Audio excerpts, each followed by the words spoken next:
You have heard this story many, many times, but I will like to tell this story. It is a beautiful story of a little boy, no? Kausap niya yung steel, iron.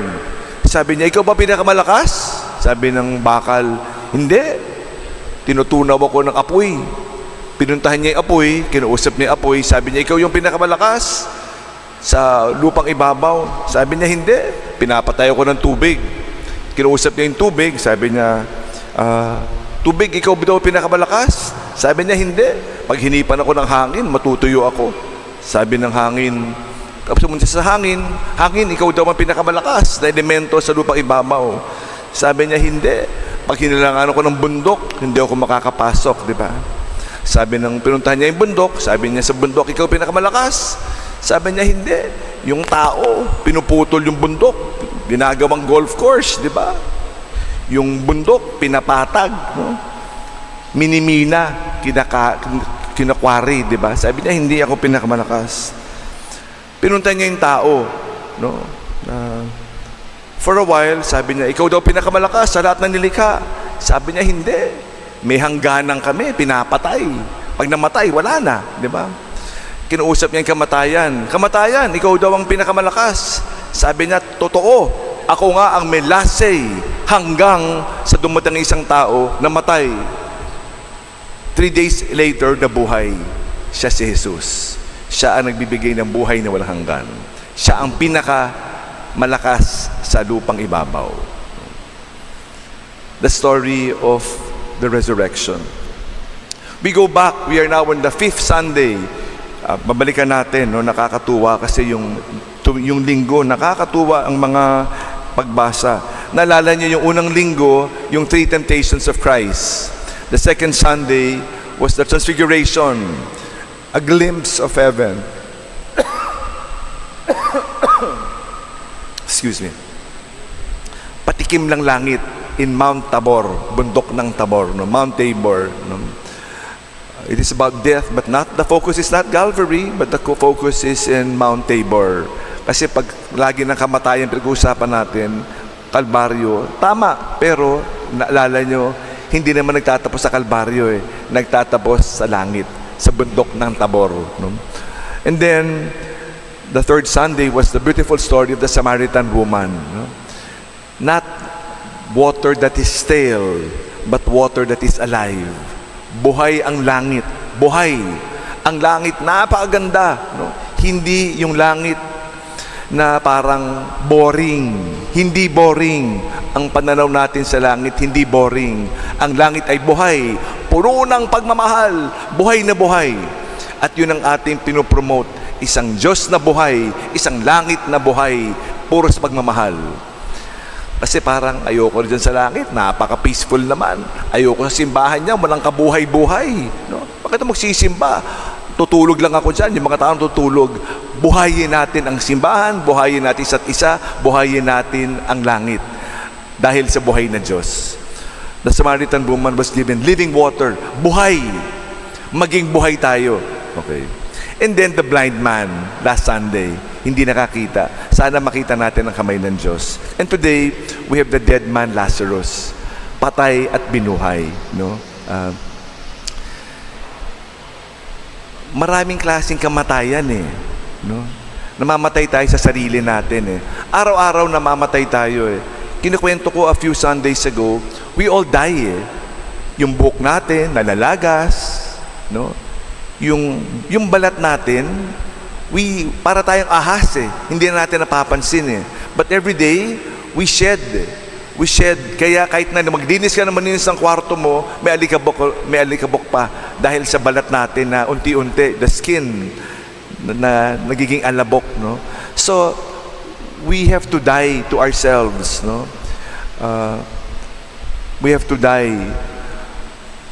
Our brain cells die unti-unti, yung ating kalakasan, yung ating ngipin mamamatay. There are many, many forms of death.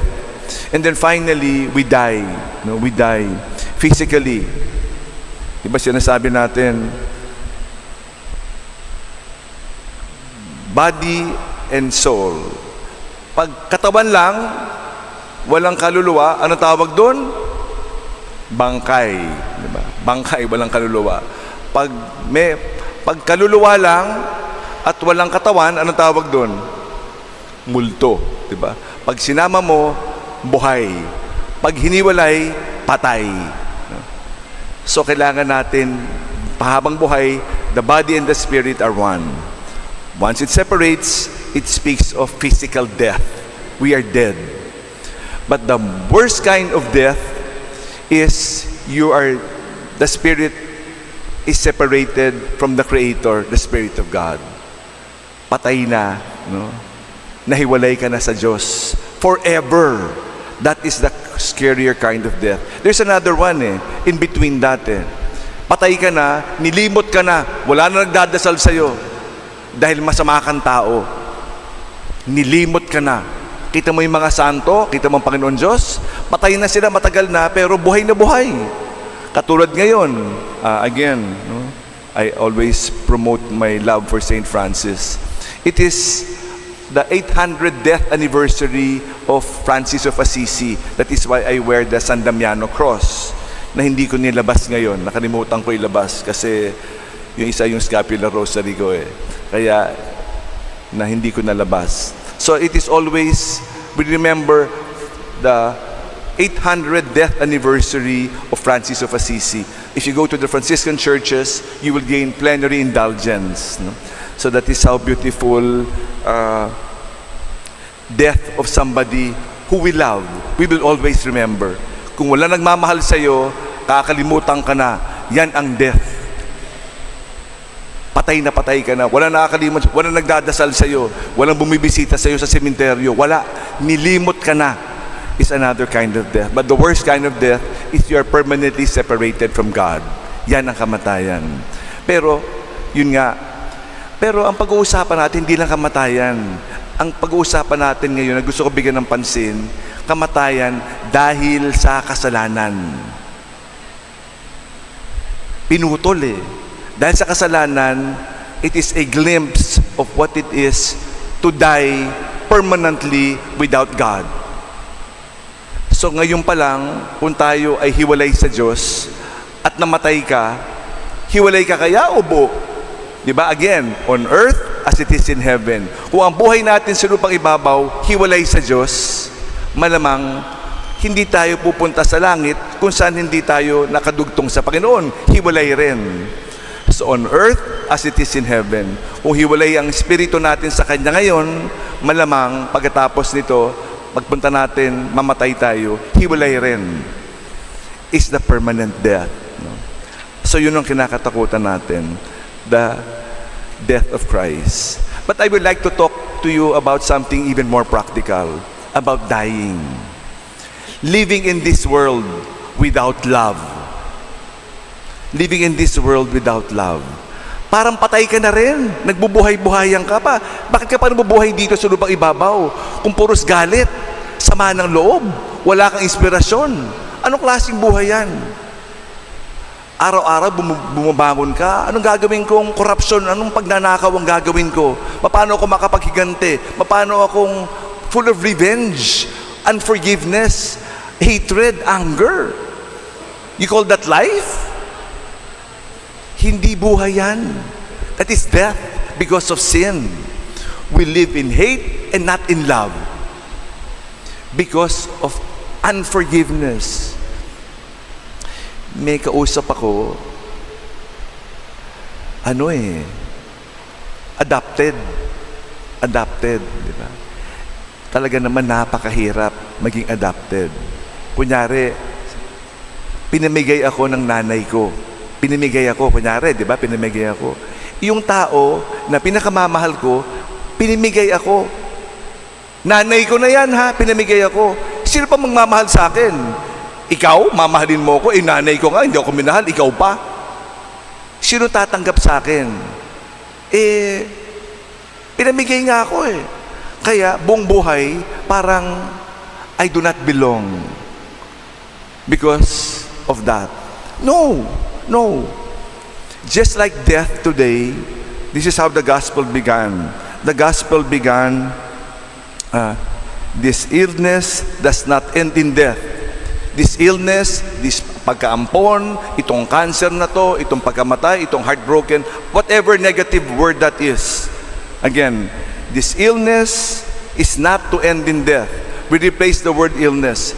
This cancer, this heartbroken, this pagkaampon, ano mang yan, we replace it. It does not end here. No. But it is for the glory of God. Hayaan mo yan is for the glory of God. Inampon ako'y tinapon sa basura, pero God will use that as a way to give glory to God. Si Lazaro, hinayaan niya mamatay. Kasi sinabi na sa kanya binalitaan na siya, kaibigan niya may sakit si Lazaro. Hindi naman siya pumunta Kung pumunta siya agad, kaya sabi ni Martha, if you have been here, my brother would not have died. But sabi niya, hindi. Inulit niya sa gitna. Sabi niya, I tell you that you may believe and see the glory of God.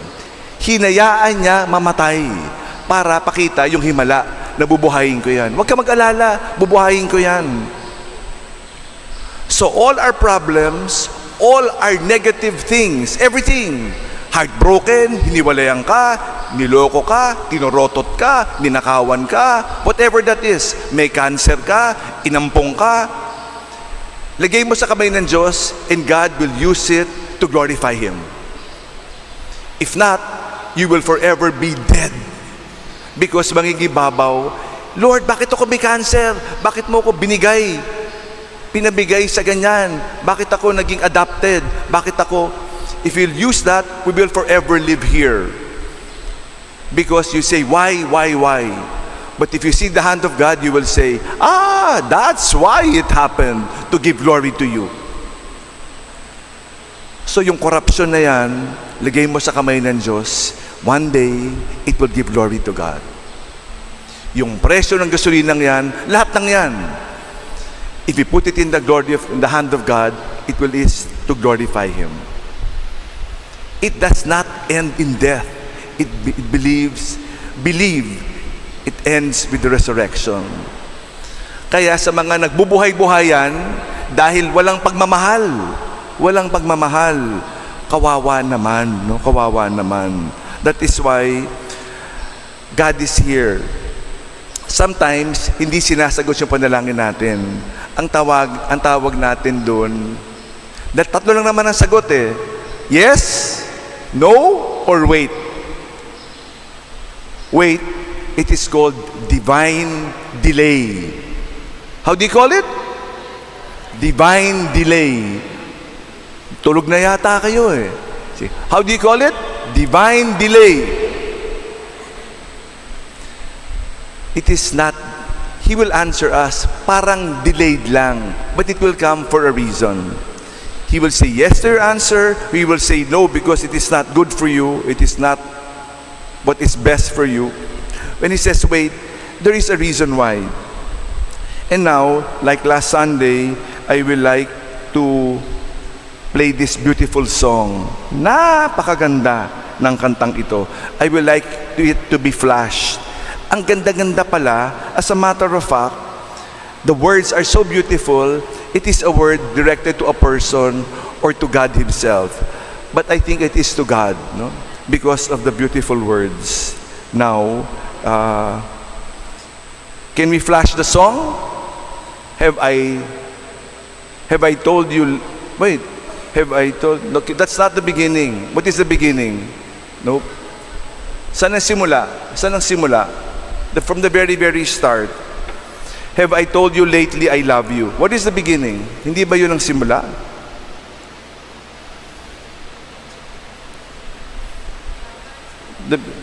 Have I told you lately I love you? There.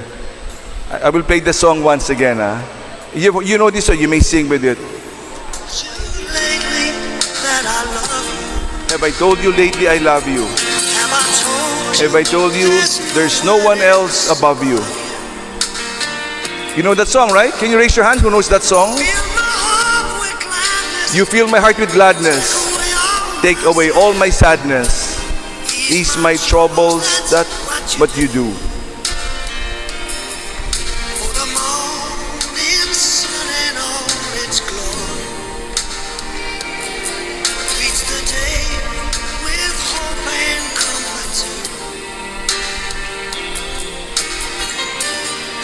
fill my life with laughter, to make it better. Ease my troubles, that's what you do. There's a love that's divine, and it's yours and it's mine, like the sun. And at the end of the day, we should give thanks and praise to the one, To the one to the one. Have I I told you lately you lately that that I love you. have I told you there's no one else above you? Tama na, tama na, tama na. Isn't it a beautiful song? When was the last time you told I love you to God? Kasi kaminsan, no? Kaminsan, hindi nga nangigibabaw yung pagmamahal, galit, unforgiveness, sama ng loob. If that happens because of sin, nangigibabaw yung kasalanan, we are not alive in love. We are alive, nagbubuhayan because of sin, because of hatred. It is a beautiful world. May we tell God how much we love Him. As the beautiful song goes, have I told you lately that I love you? Please tell I love you. Please appreciate and tell God how much we love Him. May we say that to one another, to all of us.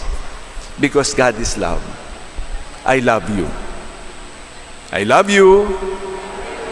I love you more. Wala na. Parang, I love you, parang lumabas sa ilong, di ba? Parang lumabas sa tenga, di ba? Walang kabuhay-buhay. Para tayo magiging in love niyan, parang I love you ha. At saka kung mag-I love you ka sa partner mo, titignan mo sa mata ha. Huwag ka kung saan I love you, di ba? Baka sampaling ka yan, di ba? Pag mag-I love you ka, titigan mo hanggang sa kaluluwa, hindi lang sa mata, sa kaluluwa. Yan ang tunay na pagmamahal. Yan ang hinahamon sa atin pagmamahal ng Diyos. Let us live in love, not in death.